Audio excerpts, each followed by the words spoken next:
Hello friends, आज के topic के लिए जो अपन पढ़ने वाले हैं वो है कार्डियक ग्लाइकोसाइड्स। ये एक बहुत बड़ा टॉपिक होता है एक फार्मा के सीवीएस चैप्टर में, जिधर अपन कंजेस्टिव हार्ट फेलियर में किस प्रकार के ड्रग्स देते हैं और कौन से सीक्वेंस में यानी कि दिए जाते हैं, इसके ऊपर चर्चा करेंगे।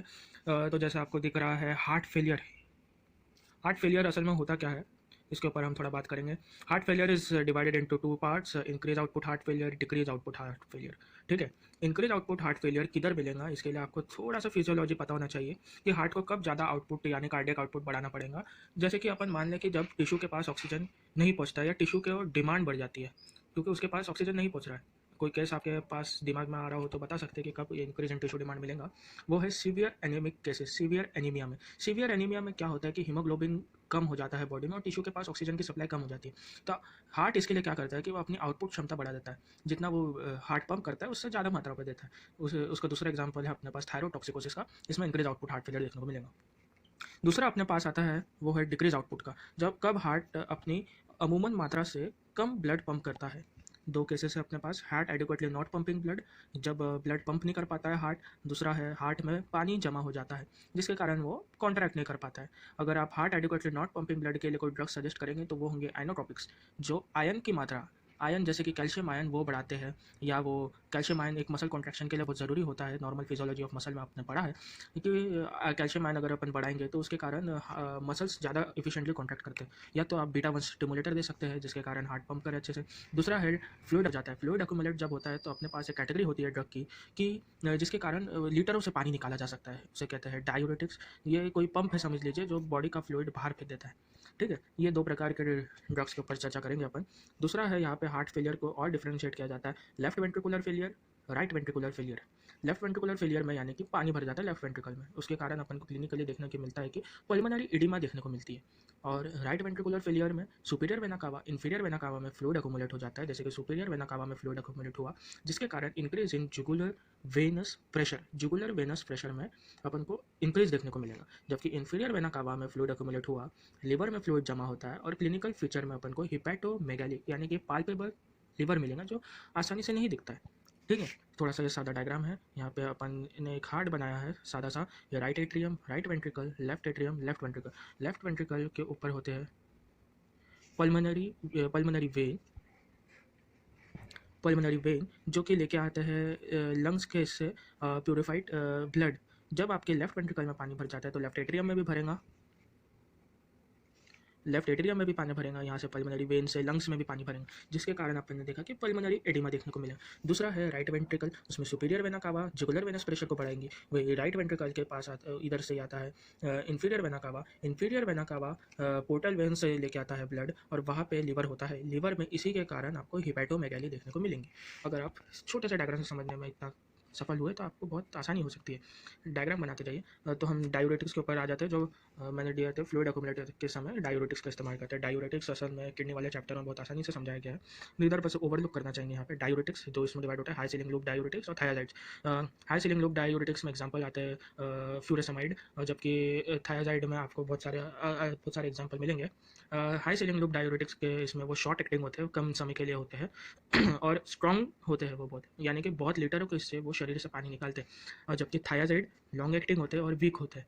लॉन्ग एक्टिंग होने के कारण इनका फ़ायदा ये होता है कि आप हाइपरटेंसिव पेशेंट में इसे दे सकते हैं। ठीक है, ये स्ट्रॉन्ग होते हैं, ये 10 लीटर के इससे पानी निकाल सकते हैं बॉडी से, ये जबकि 2-3 लीटर ही निकाल सकते हैं बॉडी से। थोड़ा सा डायूरेटिक का ये यहाँ पढ़ना पड़ा। इसके बाद डायूरेटिक्स कैसे काम करते हैं, they remove sodium and water, दोनों एक साथ निकलते हैं। जैसे कि आपको नॉर्मल फिजियोलॉजी पता होगा कि जब सोडियम बाहर निकलता है तो अपने साथ एक वाटर का मोलिक्यूल साथ में लेके जाता है।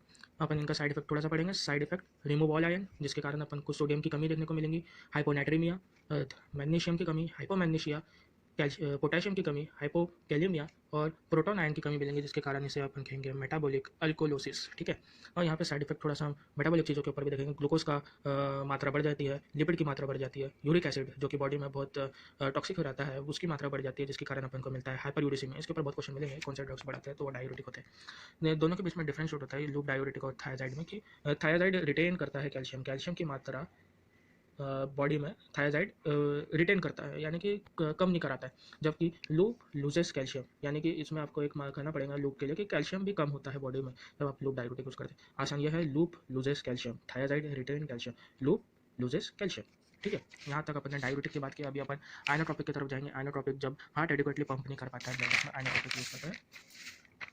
आइनोट्रोपिक में अपने पास सबसे पहले होता है beta one agonist. Beta one receptor को जो स्टिमुलेट करे उसे कहते हैं beta one agonist. Beta one agonist में 3 ड्रग होते हैं, dopamine, dobutamine, isoprenaline. Dopamine D1 beta one alpha one तीनों रिसेप्टर को स्टिमुलेट करता है। डोबुटामाइन बस बीटा वन को स्टिमुलेट करता है। Isoprenaline beta one beta two दोनों को स्टिमुलेट करता है। एक बात मैं आपको यहाँ पे साफ कर दूँ, बीटा रिसेप्टर किधर किधर होता है आपको पता होगा। बीटा वन रिसेप्टर होता है हार्ट में, और जेजी सेल जो किडनी में होता है, जस्टाग्लोमेरुलर सेल, उसमें होता है beta one. Beta two lungs में होते हैं, बीटा थ्री एडिपोस टिश्यू में होते हैं। ठीक है, अगर आप तीनों में से कोई बेस्ट ड्रग बोलेंगे तो कौन सा होगा? यस, इट इज़ डोबुटामाइन, क्योंकि ये बस हार्ट के मसल को कॉन्ट्रैक्ट कराता है, बाकी किसी भी मसल को कॉन्ट्रैक्ट नहीं कराता है, इसके लिए ये बेस्ट ड्रग होता है। ठीक है, आइनोट्रोपिक्स के बीटा वन अगोनिस्ट में। दूसरा एग्जांपल ये है कि अपन साइक्लिक एएमपी का प्रोडक्शन बढ़ा दे या तो उसकी लाइफ बढ़ा दे, जैसे कि beta one ji protein of heart muscle के साथ रिएक्ट होता है और साइक्लिक एएमपी बनाता है। साइक्लिक एएमपी जैसे बनता है वो मेटाबोलाइज हो जाता है, गेट्स मेटाबोलाइज, कोई तो भी सब्सटेंस में मेटाबोलाइज होता है, उसकी जानने की जरूरत नहीं है। साइक्लिक एएमपी मेटाबोलाइज हो जाता है किसके प्रेजेंस में? वो है फॉस्फोडाइस्ट्रेस 3। ठीक है, अगर आपको पता होगा साइक्लिक एएमपी रहता है तो कॉन्ट्रैक्शन अच्छे से होता है, साइक्लिक एएमपी मोर कॉन्ट्रैक्शन, पर जैसे ही साइक्लिक एएमपी बनता है वो मेटाबोलाइज हो जाता है फॉस्फोडाइस्ट्रेस 3 के प्रेजेंस में।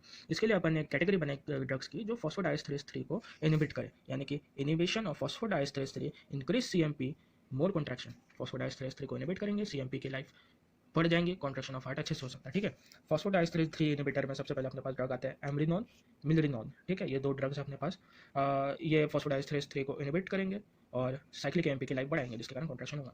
इसके साथ अपन को एक साइड इफेक्ट मिला है ड्रग्स के साथ कि कंजेस्टिव हार्ट फेलियर या क्रोनिक हार्ट फेलियर में क्या होता है कि आपका हार्ट इफेक्टिवली कॉन्ट्रैक्ट नहीं कर पाता, जबकि जब आप सीएमपी देते हैं तो उसके कारण कॉन्ट्रैक्शन बढ़ता है, कंडक्शन बढ़ता है और रेट भी बढ़ता है। इंक्रीज रेट को अपन टैकीकार्डिया बोलते हैं। जबकि आपका सीएचएफ में हार्ट कैसा होता है, वो वीक होता है, वो नॉर्मली ब्लड पंप नहीं कर पाता है। आप उससे कहेंगे कि आपका रेट भी बढ़ाया जाएगा, आपका कंडक्शन भी बढ़ाया जाएगा, कॉन्ट्रैक्शन भी बढ़ाया जाएगा। इसमें सादा सा बेचारा हार्ट कैसा हो जाएगा, डर जाएगा और वो सहम जाएगा, और इसी के कारण वो डिप्रेस हो जाएगा। इन CHF we only want contraction without increasing rate, so we need cardiac glycoside। इसी के कारण अपना खोज बढ़ी और कार्डियक ग्लाइकोसाइड पे आके पहुंची। कार्डियक ग्लाइकोसाइड यानी कि डिजिटैलिस,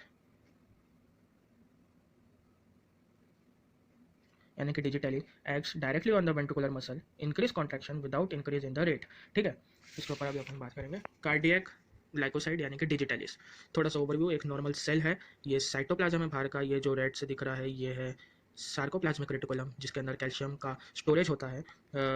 ये अपना, इसके ऊपर 2 रिसेप्टर होते हैं जिसके बारे में अपन आगे बात करेंगे, RYR और सरका। तो ठीक है, अपन नॉर्मल फिजियोलॉजी ऑफ सेल की तरफ बढ़ते हैं, जिसके बाद आपको पता चलेगा कि डिजिटैलिस कैसे वर्क करता है। एक बार अच्छे से देख लीजिए, मैं रिसेप्टर वगैरह और चैनल के बारे में बताऊंगा आपको। देखिए, for contraction depolarization is needed, जैसे कि नॉर्मल फिजियोलॉजी में होता है। 2 टाइप ऑफ आयन चैनल होते हैं एक सेल के अंदर, sodium potassium pump and sodium calcium exchanger. ये है आपका सोडियम पोटेशियम पंप, सोडियम बाहर जाता है, पोटेशियम अंदर आता है, और यह है sodium calcium exchanger, NCX। Sodium अंदर आता है, कैल्शियम बाहर जाता है। ठीक है, during depolarization sodium moves out through sodium potassium pump, sodium बाहर गया, पोटेशियम अंदर आया। In cytoplasm calcium ion comes in contact of RYR। RYR का मतलब क्या होता है? RYR एक रिसेप्टर होता है सार्कोप्लाज्मिक रेटिकुलम के ऊपर, जिसका फुल फॉर्म है राइनोडिन रिसेप्टर।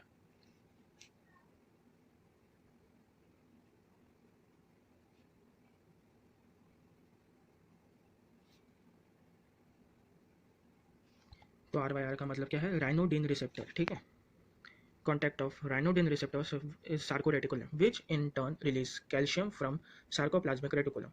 यानी कि कैल्शियम जो साइटोप्लाज्म में होता है, वो कैल्शियम जाता है राइनोडिन रिसेप्टर के पास, वो कहता है भाई मुझे कैल्शियम निकाल के दो सार्कोप्लाज्मिक रेटिकुलम से। कैल्शियम ने ही कैल्शियम का रिलीज कराया, क्योंकि वो गया राइनोडिन के पास मांगने, इसीलिए अपन इसे कहते हैं कैल्शियम इंड्यूस कैल्शियम रिलीज।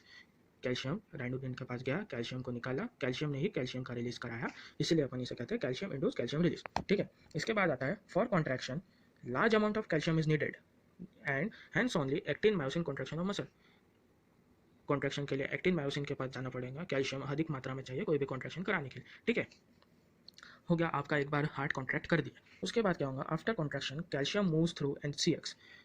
ये जो कैल्शियम था यहाँ पे वो गया NCX के थ्रू, सोडियम कैल्शियम एक्सचेंजर के थ्रू कैल्शियम बाहर गया, सोडियम अंदर आया। ठीक है, and excess calcium moves inside, जितना कैल्शियम यहाँ से जा सकता था वो गया, जिसके कारण बचा हुआ कैल्शियम क्या होता है, यहाँ पे बचा हुआ कैल्शियम जो था वो सरका के थ्रू वापस से सार्कोरेटिकुलम में वापस आ गया। सरका भी एक रिसेप्टर है। सरका का फुल फॉर्म है, एस का मतलब होता है सार्कोप्लाज्मिक, ई का मतलब होता है एंडोप्लाज्मिक रेटिकुलम कैल्शियम एटीपीएस। सरका का मतलब क्या होता है?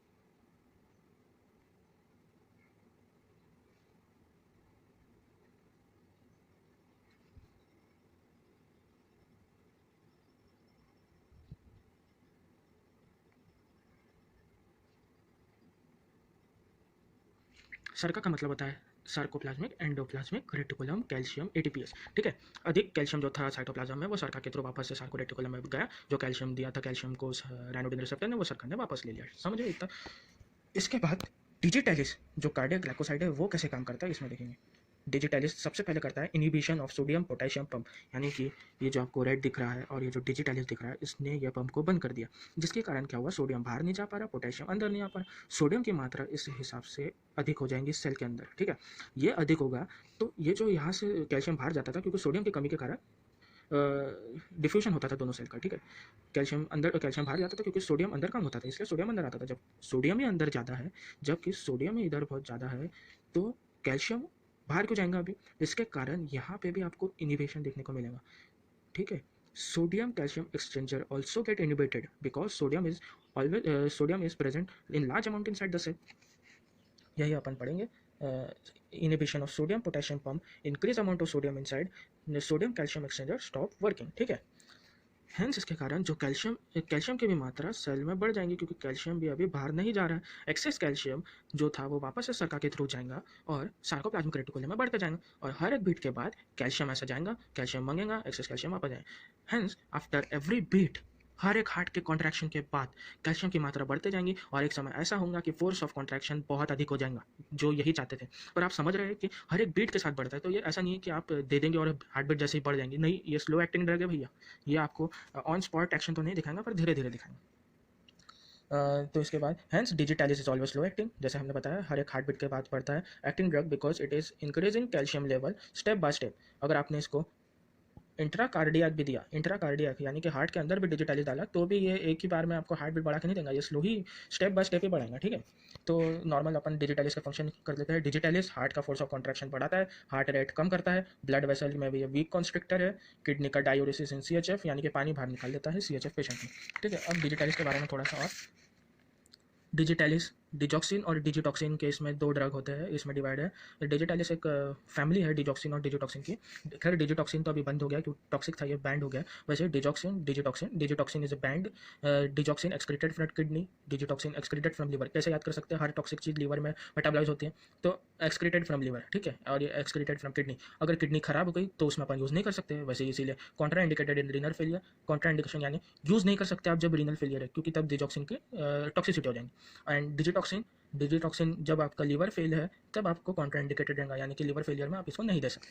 साइड इफेक्ट सादे साइड इफेक्ट नोजिया वॉमिटिंग, क्योंकि ये कार्डियक हार्ट के ऊपर काम करता है, तो हार्ट के ऊपर ज़्यादा साइड इफेक्ट देखेंगे इसके। अरिदमियास कॉज कर सकता है इसके ड्रग इंटरेक्शन होते हैं एंटी अरिदमेटिक ड्रग्स के साथ, वो भी पढ़ेंगे।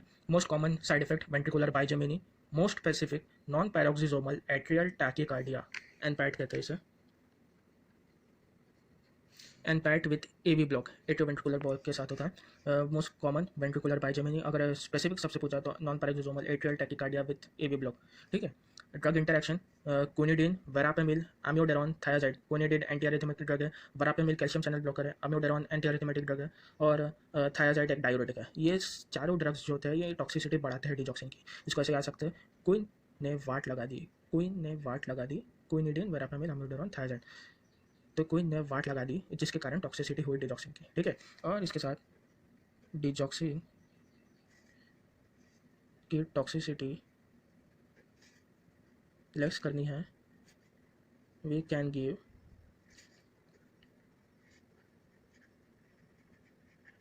डिजिपेन, एक ड्रग होता है